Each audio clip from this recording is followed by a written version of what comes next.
tigas na ng tiyan ko. Jana, nag-bleeding ka na ba? May contraction ka na kasi. Distress na din ang baby. Anong ibig sabihin nito? Kulang na sa oxygen ng baby. Kailangan mo nang mailabas ang baby nyo. Kailangan na natin ng emergency C-section. Nurse!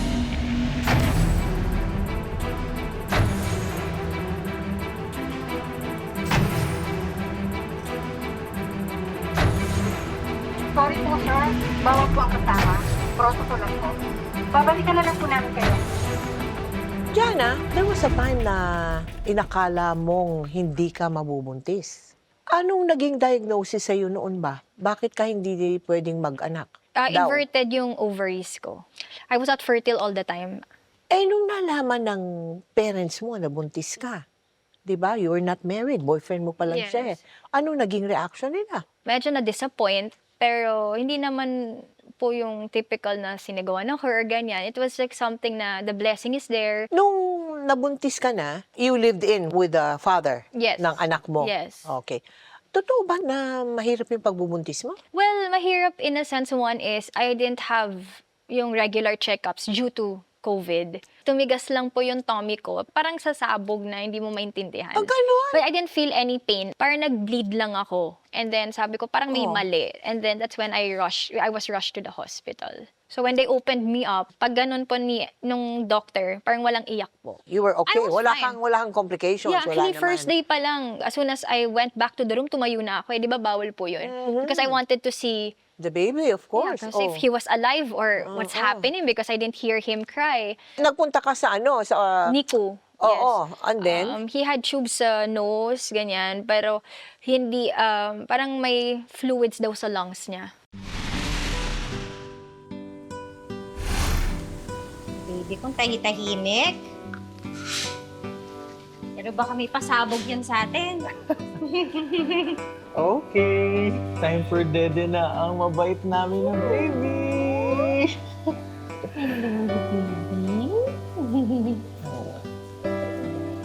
Sandali. Check ko muna yung paglagay mo ng diaper. Baka lawlaw na naman yung pagkakabit mo. Oh. Sakto, walang silip. Okay naman. Marunong ka naman pala magkabit. Mas galing naman magkabit ng diaper ng baby daddy ko. Siyempre, nag-aral ako mag-diaper para sa ating babyng mahal na mahal. Tingnan mo, kamukha ko. Ang gwapo.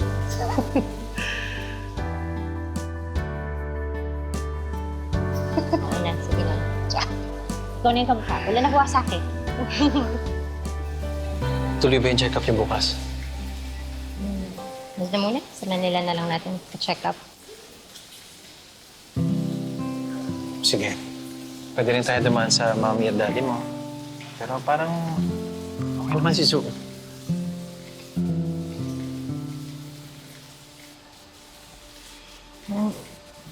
Iba kasi yung pakiramdam ko, dude. Di ba yung mga baby kapag 4 months old sila, umabalipad sila, umiikot. Pero si Zoe, hindi mo ginagawa, parang hindi siya marunong. Tapos,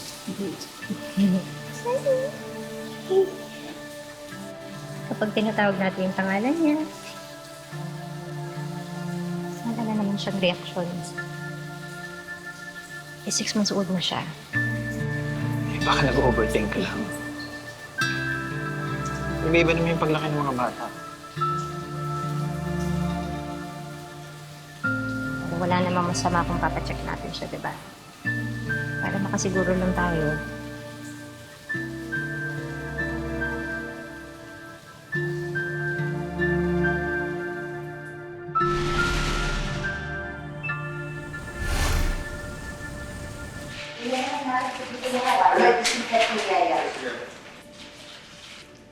Ma! Jana! Asan ang napakagwapo kong apo? Ha? Nasa taas ka sa amin ni Jude, pinatutulog na siya. Alam mo, napakaswerte mo talaga dyan sa Jude Leon, ha? Sobrang hands-on sa apo ko. Kasal na lang ang kulang. John, hindi naman sa nakikialam kami. Nilirespeto ko kung anong desisyon niya ni Jude. Pero iba pa rin yung nagpakasal muna sana kayo. Anak, we're just looking out for you. Pati na sa rights ni Alonso. Pero may iba ako. Kamusta diagnosis niya? Ayun, sabi ng pedya may GD dito. May therapy naman yung GD. That's good, that's good. Basta ba? Diba kailangan ka? Sabi ko lang sa amin ni Papa mo. Okay? Jana? Si Alonso? Ano nangyari? Bigla na lang sa'yo. Hindi ka kumbakan eh.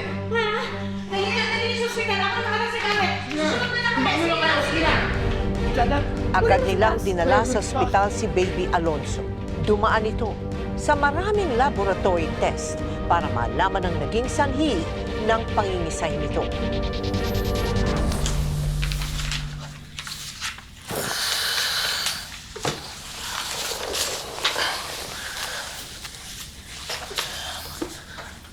Ay, matulog ka na. Meron naman tayong online consultation bukas. Makakausap mo yung doktor online.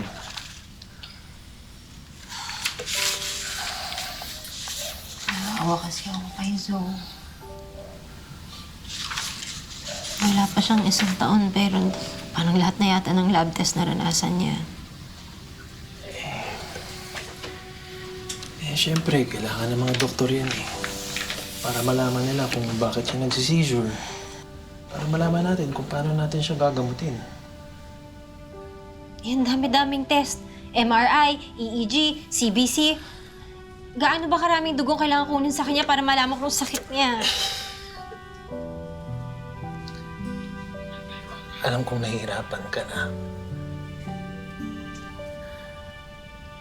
Pero kailangan tayo maging malakas para sa anak natin. Ha? Gusto ko na rin malaman yung totoo eh. Ayoko na rin nakikitang nahihirapan si Alonso.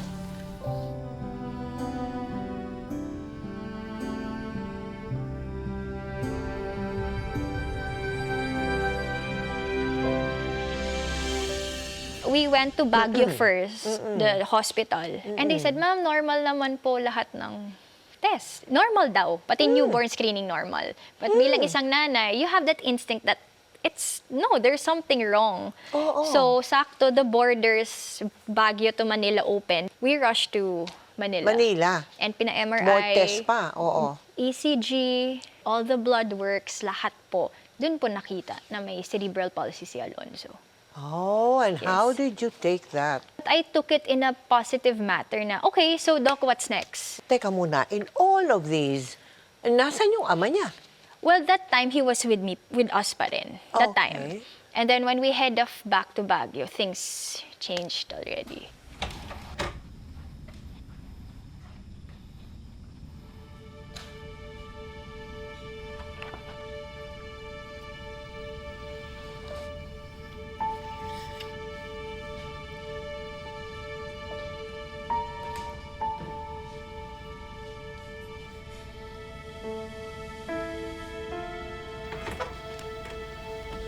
Kasing ka na naman. Sorry. Yaya lang ng barkada. Judy, hindi kita pinagbabawalan sa mga kaibigan. Pero may COVID ngayon. Si Alonso may sakit. Kaya nga maliligo ako agad eh. Para hindi kayo mahawa ng virus. Anong klaseng sagot yan? Hindi ba dapat sabihin mo, nandito ka na, tulong ka na? Huwag kang ganyan. Magising yung bata. Tapos ngayon, may pakialam ka na sa anak natin. Dati nga, ikaw ang nanagigising para pahilingin siya. Ikaw yung nagpapakain sa kanya. Ikaw yung nagpapalit sa kanya. Tapos ginahawakan mo siya. Binibigyan mo siya sa mata niya, hinahalikan mo siya. Yan hindi mo na ginagawa. Hindi totoo yan. Malalaman natin na hindi siya normal? Hindi totoo yan! Hindi na siya perfecto? Hindi ako nagbago. Ano, perfecto siya sa mata ko. Hindi totoo yan. Kahit ano man mangyari sa kanya. Hindi totoo yan! Yung buong araw, iniiwan mo ako dito mag-isa. Wala akong kasama dito. Ako na lang nag-aalaga sa kanya. Nasaan ka?